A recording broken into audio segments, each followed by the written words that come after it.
Пратените e-фактури може да ги сторнираме или коригираме најверојатно додека не се прифатени. Да избереме една пратена фактура. Значи, ова не е една фактура која ни е веќе пратена до EUJP. Сакаме ова да ја сторнираме комплетно, да ја поништиме. Тоа се прави со нов документ. Значи, одиме но во тој новиот документ треба да имаме референца на овој документ, на поидовниот. Кликнуваме на оваа фактура за да го ископираме EUID бројот. Ако кликнеме на зеленото EUID,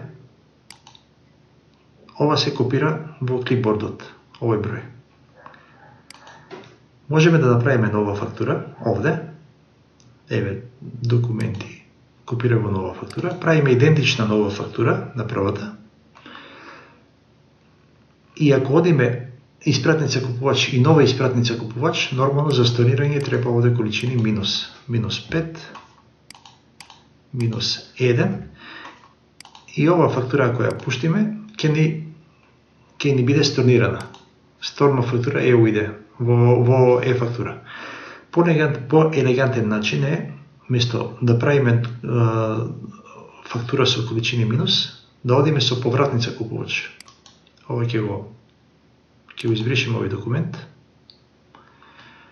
Од поидовниот документ, сега сме пак на поидовниот документ, во превземи, ќе го копираме овој поидовен документ во повратница купувач, превземи подаци од поидовниот. Ова е идентичен на поидовниот документ. Со тоа што, иако овде количини се гледаме како позитивни, во реалната фактура ќе бидат сите негативни. Вредностите ќе бидат негативни и самата количина во принцип е негативна, иако овде позитивно се гледа. Значи, ако дојдеме овде на збирните податоци, гледаме дека сите ни се негативни. Ова е типично повратница од купувач. Ова ја поништува првата фактура, претходната. Ќе одиме во e-фактура и овде треба да го истовариме бројот. Ова е нешто претходно пробано. Го истоваруваме бројот на претходната фактура. EUID бројот. И го кликнуваме прати до EUJP. Користиме напреден сертификат и не бара подпис. Односно, не бара пин за подпис. Да го видиме PDF-то на сторно фактурата. Еве, сторнирана. Значи, ова ни е PDF-то од претходната сторнирана фактура. Еве ги, со минус. Значи, сторна фактура се прави многу едноставно веќе. Како се коригира фактура? Се враќаме пак во испратница купувач. Ќе направиме дупликат на овој документ. Значи, на InfoSoft ќе продаваме нешто по